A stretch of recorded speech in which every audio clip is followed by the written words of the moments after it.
போகிற போக்கில் என்ற இந்த நிகழ்ச்சிக்கு உங்களை அன்போடு அழைக்கிறோம். We agree to disagree agreeably. அதாவது இங்கே பேசப்படும் கருத்துக்களுக்கு மாற்று கருத்து உங்களிடத்தில் இருக்கலாம் என்பதை நாங்கள் ஒத்துக்கொள்கிறோம். ஆதலால் இங்கே கூறப்படும் கருத்துக்களுக்கு நீங்கள் உங்கள் கருத்துக்களை, அது ஒருவேளை எதிரான கருத்தாக இருந்தாலும் பதிவிடலாம், யார் மனதையும் புண்படாத வகையில். பிரபல கிறிஸ்தவ நிறுவனம் அவருடைய அப்பா காலத்திலிருந்தே மிகவும் பிரபலம். அவரும் அவருடைய மனைவி, அம்மா மற்றும் பிள்ளைகள் அனைவருமே ஊழியம் செய்து வருகிறார்கள்.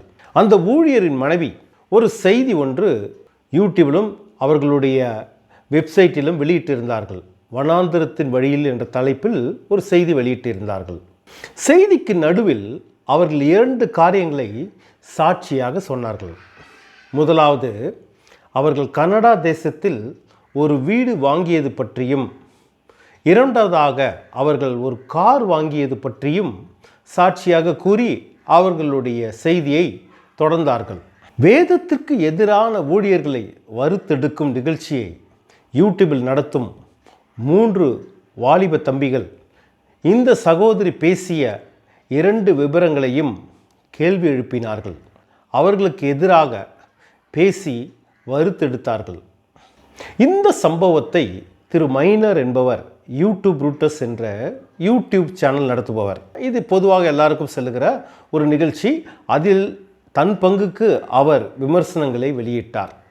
இதனால் காட்டு தீ போல சமூக வலைத்தளங்களில் பரவ ஆரம்பித்தன. எனவே என்கிற ஒரு யூடியூப் சேனலும், புதிய பூமி என்கிற சேனல், மேலும் பல சேனல்கள் இந்த 2 காரியத்தை வெளியிட்டு அவர்கள் சப்ஸ்கிரைபருக்கு வெளிச்சம் போட்டு விமர்சித்தார்கள். அதோடு மட்டுமல்லாமல் திருப்பூரிலிருந்து நிறைய நல்ல செய்திகளை வெளியிடும் அந்த தம்பியும், சாதிகள் இருக்குதடி பாப்பா, அதை ஒழிக்க வேண்டுமடி பாப்பா என்ற நல்ல நோக்கோடு செயல்படுவதாக சொல்லிக்கொள்ளும் சுவிசேஷகர் சேனலாக சென்று அந்த ஊழியர் பற்றி பல செய்திகளை குற்றம் சாட்டினார். திரைப்பட இசையமைப்பாளரான கிறிஸ்தவ நண்பரும் இன்னும் பலரும் காட்டமாக அவர்களை விமர்சித்தார்கள். இதனை அநேகர் அறிந்திருப்பீர்கள். இங்கு நாம் முதலாவது ஊழியம் செய்த அந்த சகோதரி பேசியது சரியா, அதை விமர்சிக்கும் மற்றொரு குழுவினர் சரியா, வேதாகமத்தில் வெளிச்சத்தில் நாம் ஆராயலாம். வாங்க விரிவாக பார்க்கலாம். முதலாவது, வேதாகமத்திலிருந்து 2 நிகழ்ச்சிகள் நான் குறிப்பிடுகின்றேன். 1, யோவான் 8ஆம் அதிகாரம் 2ஆம் வசனத்திலிருந்து 11ஆம் வசனத்தில் உள்ளது. இங்கு விபசாரத்தில் கையும் மையுமாக பிடிக்கப்பட்ட ஒரு பெண்மணியை இயேசுவுக்கு முன்பாக நிறுத்தி அவரிடத்தில் இந்த பெண்மணியை குறித்து அவர்கள் நியாயம் தீர்க்க சொல்லுகிறார்கள். மோசேயின்படி இந்த பெண்மணியை கல்லெறிந்து கொல்லப்பட வேண்டும். அதனால் நீங்கள் என்ன சொல்லுகிறீர்கள் என்று வேதபாரகர்கள் இயேசுவை மடக்குவது போன்று ஒரு கேள்வியை கேட்கிறார்கள். ஆனால் இயேசு கிறிஸ்து அங்கு தரையில் எழுதி கொண்டிருந்தார் என்று வேதவசனம் கூறுகிறது. அது ஒரு முறை வரவில்லை, 2 முறை அந்த தரையில் எழுதி கொண்டிருந்தார் அப்படின்னு சொல்லி அங்கு குறிப்பிடப்பட்டிருக்கு. ஒருவேளை இயேசு கிறிஸ்து அங்கே என்ன எழுதியிருப்பார்? என்னுடைய சிதறலில் ஒரு காரியம் எனக்கு வெளிப்பட்டது. உபாகமம் 22ஆம் அதிகாரம் 24ஆம் வசனத்தில் என்ன கூறப்பட்டிருக்குன்னா, விபசாரத்தில் பிடிப்பட்டவர்கள் ஆணையும் பெண்ணையும் 2 பேரையும் கொல்ல வேண்டும் என்று அங்கு குறிப்பிட்டிருக்கு. ஆதலால் இங்கு இயேசு கிறிஸ்து ஒருவேளை அந்த தரையில் என்ன எழுதியிருப்பார் என்று என் மனதில் ஓடுகிறது என்றால், எங்கே அந்த ஆண் என்ற ஒரு கேள்வியை அவர் எழுப்பியிருக்கலாம். இது முதலாவது, அங்கு எதிராக அந்த பெண்ணுக்கு எதிராக அவர்களை கொல்ல வேண்டும், அந்த பெண்ணை கொல்ல வேண்டும் என்று எண்ணியிருந்தவர்களுக்கு எதிராக முதலாவது ஆண்டவர் கொடுத்த ஒரு கேள்வியாக கூட இருக்கலாம். இரண்டாவதாக அங்கே பார்க்கிறோம், அவர்கள் அதிகமாய் தொந்தரவு செய்ததனால இயேசு கிறிஸ்து ஒரு காரியத்தை செய்ய சொல்லுகிறார். அநேக மெசேஜ்களில் இது என்ன சொல்கிறாங்கன்னா, யார் உங்களில் பாவம் இல்லாதவனோ அவர் அந்த பெண் மீது கல்லெறிய வேண்டும் என்று அநேகர் பேசுவதை நான் கேட்டிருக்கிறேன். ஆனால் நீங்கள் நன்றாக கவனித்தீர்கள் என்றால் வசனம் 7ஆம் வசனத்தில் அவர் அங்கே முதல் கல் வீசுவதை குறித்து பேசுகிறார். முதல் கல் யார் வீச வேண்டும் என்றால், உங்களில் ஒருவன் பாவம் இல்லாதவன் அந்த முதல் கல் வீசுங்கள் என்று ஆண்டவர் அங்கு குறிப்பிட்டிருந்தார்.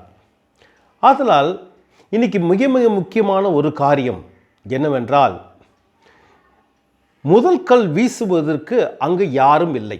அதனால் என்ன செய்தார்கள், பெரியோர் முதல் சிறியவர் வரை எல்லாரும் மனதில் குத்தப்பட்டவர்களாய் அந்த முதல் கல் வீசுவதற்கு தங்கள் தகுதி இல்லாததினால் அந்த கற்களை கீழே போட்டுவிட்டு போயிட்டார்கள். ஆனால் அங்கே முதல் கல் வீசுவதற்கு தகுதியான ஒரு நபர் இருந்தார். அவர் யார் என்றால் இயேசு கிறிஸ்து. ஆனால் இயேசு கிறிஸ்து அந்த பெண்ணை நியாயம் தீர்க்கவில்லை. இனி பாவம் செய்யாதே என்ற ஒரு கட்டளையோடு, ஒரு விடுதலையோடு, ஒரு கிருபை நிறைந்த வார்த்தையோடு அந்த பெண்ணை அனுப்பி வைத்தார். இன்னைக்கு சகோதர சகோதரிகளே, இன்னைக்கு இதைத்தான் நான் குறிப்பிடுகிறேன். இன்னைக்கு விமர்சனம் செய்வதற்கு நான் தகுதியா அப்படி என்ற ஒரு கேள்வியை எனக்குள்ளாக நான் முதலாவது எழுப்ப வேண்டும். நான் அந்த விமர்சனத்திற்கு தகுதி அற்றவனாய், நான் பாவம் செய்தவனாய் இருக்கும்போது நான் எப்படி மற்றவர்களை விமர்சனம் செய்ய முடியும்? ஆதலால் முதல் காரியமாக நான் குறிப்பிடுகிற காரியம், இந்த விஷயத்தில் நம்ம யாருமே விமர்சனம் அடுத்தவர்களை செய்வதற்கு தகுதியற்றவர்கள்.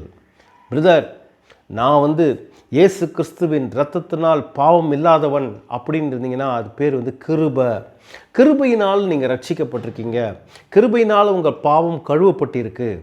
அதனால் நீங்களும் நானும் கிருபையில் உள்ளவர்கள்.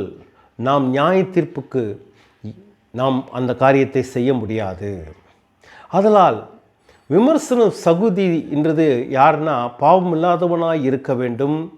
அவர்கள் பெரிய பாவம் செய்கிறார்களா அல்லது சிறிய பாவம் செய்கிறார்களா என்ற கேள்விக்கு இங்கே இடமில்லை.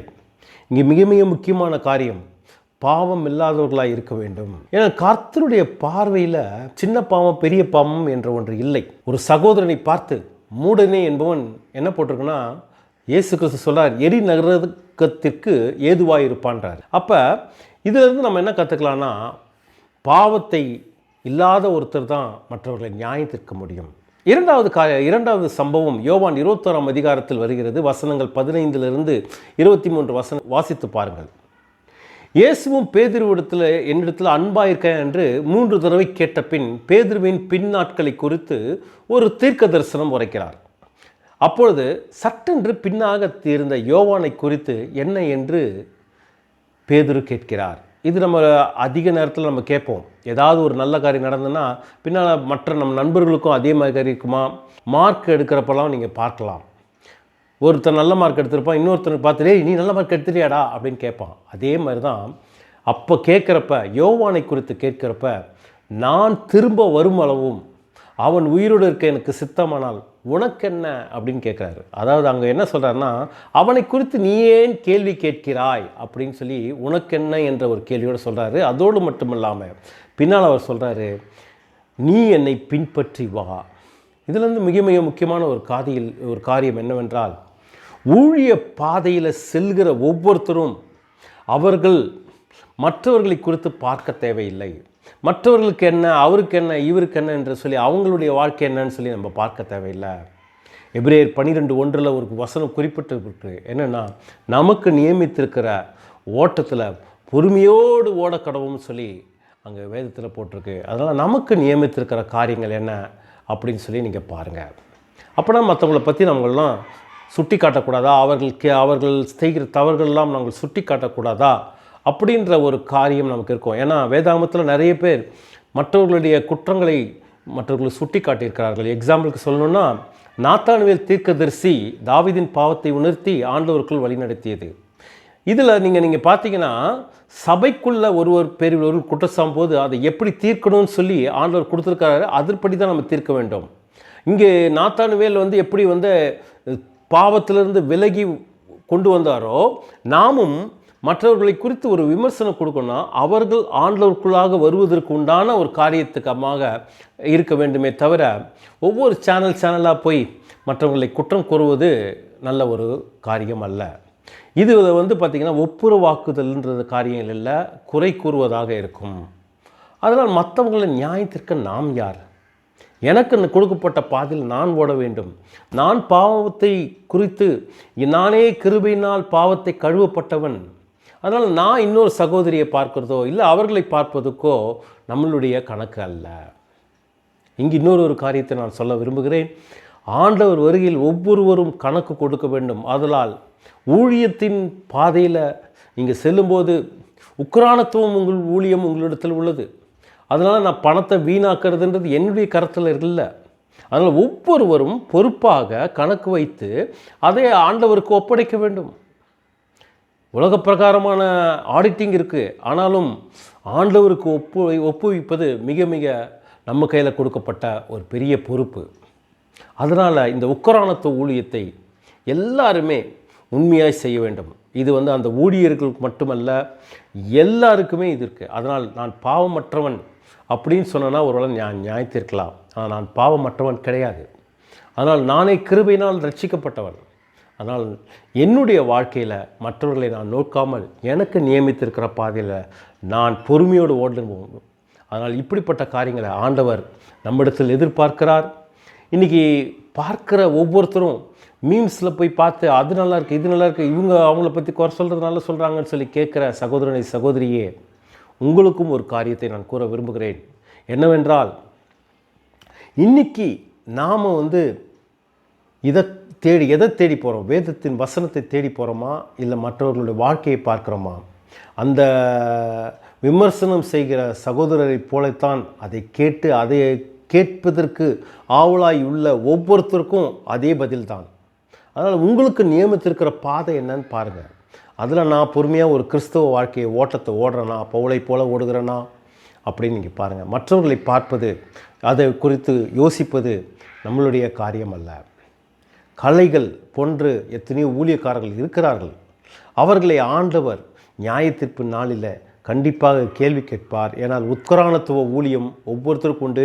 அதனுடைய கணக்கை ஆண்டவர் கேட்பார். அதனால் நீங்கள் அதை குறித்து மற்றவர்களுக்கு வெளிப்படுத்த வேண்டும் என்ற அவசியம் இல்லை. அதனால் கர்த்தருக்கு முன்பாக நீங்கள் எப்பொழுதுமே தாழ்மையாய் உங்கள் ஓட்டத்தை ஒழுங்காக சென்று அதை முடிப்பதற்கு உண்டான ஒரு காரியமாகவும், என்னுடைய வாழ்க்கையில் பரிசுத்தமும் குறை அற்றவர்களாய் நான் வாழ பிரயாசப்பட நீங்கள் முயற்சி செய்ய. அன்புடன் சுவிசேஷகன் யோவான்.